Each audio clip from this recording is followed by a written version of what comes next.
You're watching IKTV, and this is Unrendered. I'm Tony Redisford chatting with Luke Browne. Luke, welcome to the studios of IKTV. I know you've been here already. I think you were on Unrendered already. I was not the host then, but welcome back. Well, thank you very much for having me back on the program. I was indeed here before. That time I was interviewed by Ernesto Cook. I think he has gone on to other duty now. And we had some other support staff here who I know very well, Tanya Fraser. I'm not sure where she is now, but it's good to be back in studio, and I'm expecting that we would have as good a time as I had when I was here first. Well, let's start chatting. I mean, I know you have been introduced to Vincentians many times, especially being on the political rostrum and yourself vying for a seat in the last elections. But you know, nonetheless, let's look back at Luke Browne. Luke, you've been a scholar that has excelled, and I'm talking academics here. And you've been St. Vincent's first Rhodes Scholar. Explain to me, what exactly is who is a Rhodes Scholar? Well, the Rhodes Scholarships are scholarships that are about 100 years old, over 100 years old now. They were established through the will of Cecil Rhodes. He thought he wanted to give back some of the fortune he had amassed by his own means to fund the education of individuals from the Commonwealth as he saw it. Rhodes scholarships have evolved over the years. They have scholarships which are awarded now to Commonwealth Caribbean countries and to Jamaica separately. So every year, one individual from the Commonwealth Caribbean and one individual from Jamaica would be selected and be given Rhodes scholarships. Of course, Jamaica is within the Commonwealth Caribbean as well. So why has Jamaica been singled out for special well, I think attention? That it must have been a country that was well loved by Mr. Rhodes, or by those who carried out his will. I also think it has something to do with the fact of Jamaica having a relatively large population compared to the other countries, other Caribbean countries. So that might have something to do with it, but I'm happy nonetheless that there is the opportunity for individuals from the Commonwealth Caribbean generally to get the Rhodes Scholarship. You would know that since I became the Rhodes Scholar back in 2008, and incidentally, it's just today that a relative of mine, when I visited him, an elderly relative, was showing me a clip from a newspaper in 2008 with the headline, "U.S. Student Makes History," which is when I got the Rhodes Scholarship. And that brought back a fond memory, an exciting memory. So that took you to what university? It took me to the University of Oxford, where I did a master's degree in applied statistics. I decided to do statistics there at the master's level because I think that statistics underpins everything that we do in the modern world. It first of all gives you the option of, say, getting involved in instruction in the classroom, especially since I did mathematics and economics undergrad, the mathematics component being relevant. And I know right now there's some talk about the pass rate for CXC and maths and English. Those are two areas that I've always thought it might be useful for me to make some contribution to helping students. Incidentally, before I went to university, I spent some time as a teacher. I noticed that in your bio. In St. Vincent. You taught at the Maricor Convent. Well, I was based at the Emmanuel High School, Maricor, where I was full-time, and then Sister Pat, when she was alive and principal then, she got me to give some physics lessons to the students. Did you do something at the community college as well? Yeah, I was a tutor at the community college while I was here, so I helped with the delivery of the physics program, A-level program, while at the community college. So in that time between completing my A-levels and going to university, I actually did quite a bit of teaching, and the areas were invariably, well, I did maths and chemistry at the Emmanuel High School, Mesopotamia. I wanted to go into rural communities and more or less have an impact. The decision was influenced by the fact that my father was also a teacher at that school. So there is that kind of familiarity with the principal and with the institution. And you know, I went there, I did maths and chemistry there, and then I did the physics lessons for CXC at Convent Maricor. I was involved helping some high school students as well in preparation for physics, and I did the physics at A-levels, giving some tutorial assistance. There was an incident or some issue that you were battling with UE at the time of, I remember seeing things in the newspaper. What exactly was that, and what was the outcome eventually?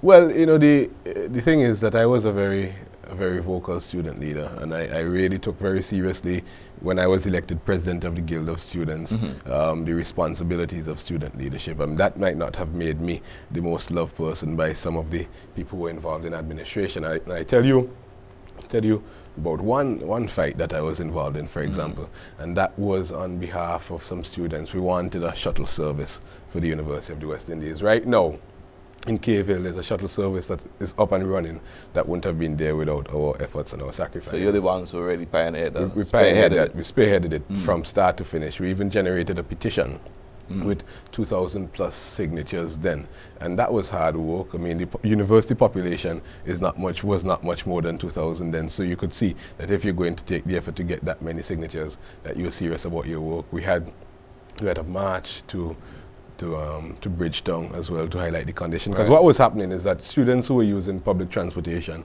they were subjected to all sorts of abuse and assault, and there were a couple incidents that brought the situation to a head, and when we decided to take serious action. And there were some other things, and you know, that meant that I was in some difficulty with some of the people who are responsible for administering my courses. As well. So in the end, it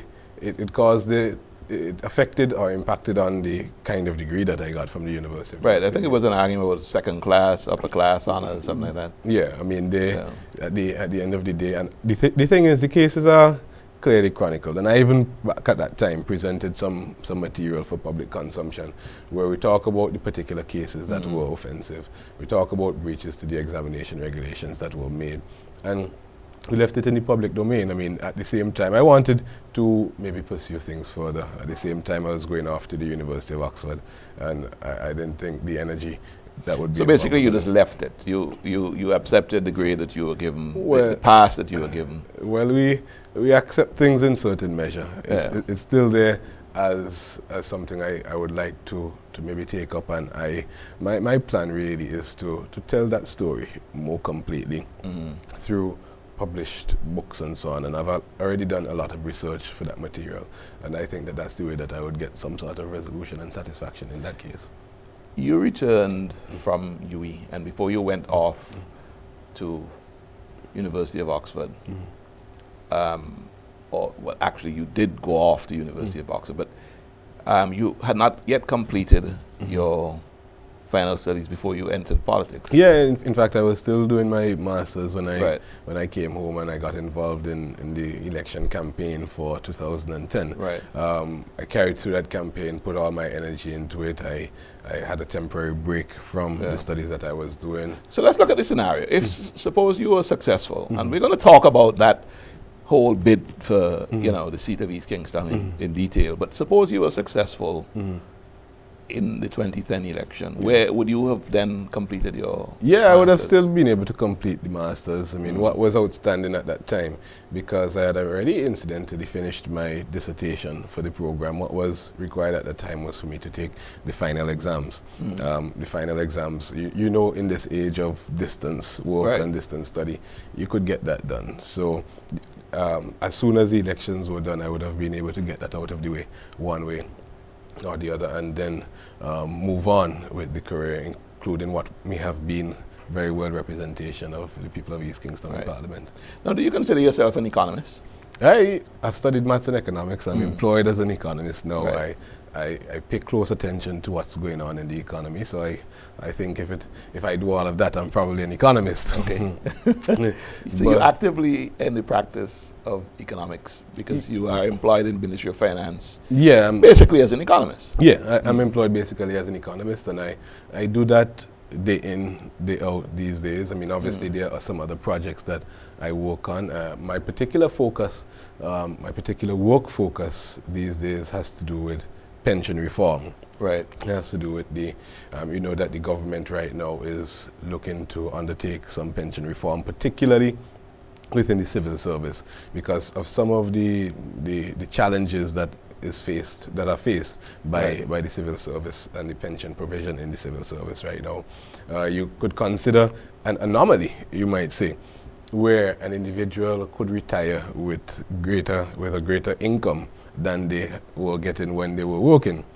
And that's because if you retire from, you're pensionable and you retire from the civil service, you qualify to receive up to 66 2/3% of your salary in retirement income. Right. Now, when you're 60, and because some people retire at 55, right. some may retire at 60 from the public service, but everybody retires for NIS purposes at 60.